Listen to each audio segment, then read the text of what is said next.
Magandang hapon, narito na ang mga balita sa inyong PRTV Newsbreak. Pinahaharap si Senator Ronald De La Rosa sa opisina ng PNP-CIDG sa Camp Crame sa May 14. Ang sabpina ay may kaugnayan sa muling pagbubukas ng investigasyon sa mga kaso umano ng extrajudicial killings sa Davao City noong nakaraang administrasyon. Alamin pa natin ang detalye mula kay Willie Delgado Jr. Willie? Kinumpirma ni DILG Secretary John Vic Remulla na opisyal nang naisilbi ang subpoena kay Senator Ronald Bato de la Rosa sa dalawang known address nito sa Davao. Ang subpoena ay kaugnay ng formal na pagbubukas ng PNP-CIDG ng kanilang investigasyon sa nangyaring patayan sa Davao.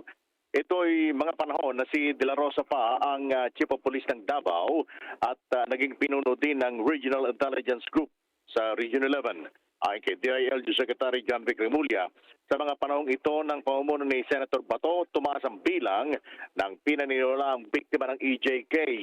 Nasa mahigit 100 ang hawak na reklamo ng PNP-CIDG mula sa pamilya ng mga pinatay na biktima. Kahapon din ay nilinaw ni Secretary Remulla sa isang biglaang press briefing sa Campo Crame na ang subpoena ay walang kaugnayan sa napapabalitang warrant of arrest ng ICC laban sa senador. Wala daw kinalaman ng ICC sa ginagawa nilang trabaho ngayon sa loob ng PNP dahil hindi naman sila nakikipag-usap sa ICC. Binigyan din ni Remulla na obligado si Senator Bato na magpakita sa CIDG at magbigay linaw sa mga nangyaring patayan sakali namang magmatigas. Pabala ng kalihim sa senador na maharap ito sa direct contempt charges. Ako si Willie Delgado Jr. ng PRTV News, nagseserbisyo para sa Pilipino. Maraming salamat, Willie Delgado Jr. Isasagawa ngayong araw ang bilateral meeting ni Pangulong Ferdinand R. Marcos Jr. at Paraguay President Santiago Peña Palacios sa Malacanang. Nalayong palakasin ang diplomatikong ugnayan ng dalawang bansa. Alamin pa natin ang detalye mula kay Christian Bascones. Christian. Naomi, nagpulong sa Malacanang sina Pangulong Ferdinand Marcos Jr. at Paraguay President Santiago Peña Palacios upang palalimin ang ugnayan ng Pilipinas at Paraguay habang pinangungunahan ng dalawang bansa ang ASEAN at Mercosur. Ayon sa ASEAN Secretariat, umaabot sa $1.92 trillion ang pinagsamang GDP o Gross Domestic Product ng Mercosur noong 2020 habang nasa $33.3 billion naman ang bilateral trade ng ASEAN at Mercosur noong 2023. Dumating si Peña sa Maynila kahapon para sa kanyang official state visit at nag-alay ng bulaklak sa monumento bago ang pagbisita sa Malacanang. Siya ang kauna-unahang Pangulo ng Paraguay na bumisita sa Pilipinas. Sa kanyang talumpati, binigyang diin ni Peña ang hangarin ng Paraguay na palakasin ang ugnayan ng Pilipinas at ASEAN sa larangan ng kalakalan, pamumuhunan, pagkain at energy at logistics.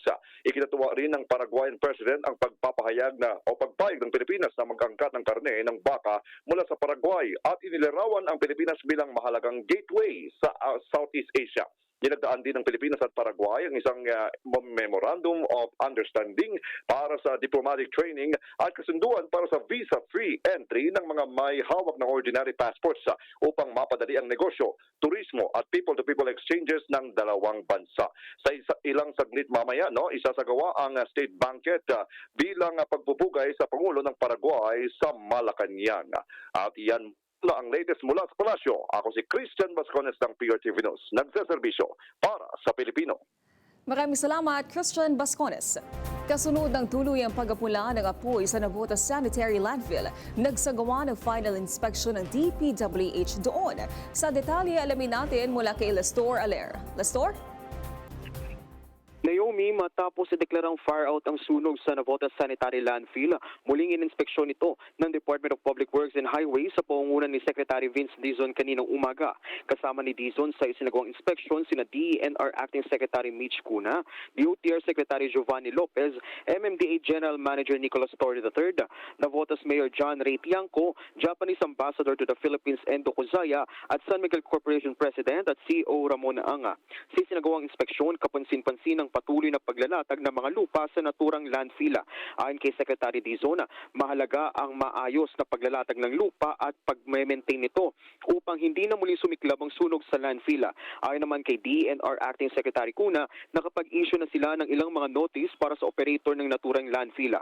Patuloy pa rin ang sinasagawang investigasyon ng mga otoridad sa nangyari sunog at nakikipag-ugnayan na sila sa mga testigo para sa posibleng isampang reklamo. Matatanda ang nasunog ang Navotas landfill noong April 10 at ayon kay Navotas City Mayor John Ray Tiangco, tuluyan na itong naapula makalipas sa isang buwan, May 10. Ako si Lester Aler ng PRTV News, nagseserbisyo para sa Pilipino. Maraming salamat, Lestor Aler. At yan ang mga balitang nakalap ng inyong PRTV Newsbreak. Live kami sa free-to-air Beam Channel 31, Signal Channel 31 at sa YouTube. Tumutog din sa aming social media accounts sa Instagram, Facebook at TikTok sa @PRTV Prime Media. Ako po si Naomi Tiburcio. Magandang hapon.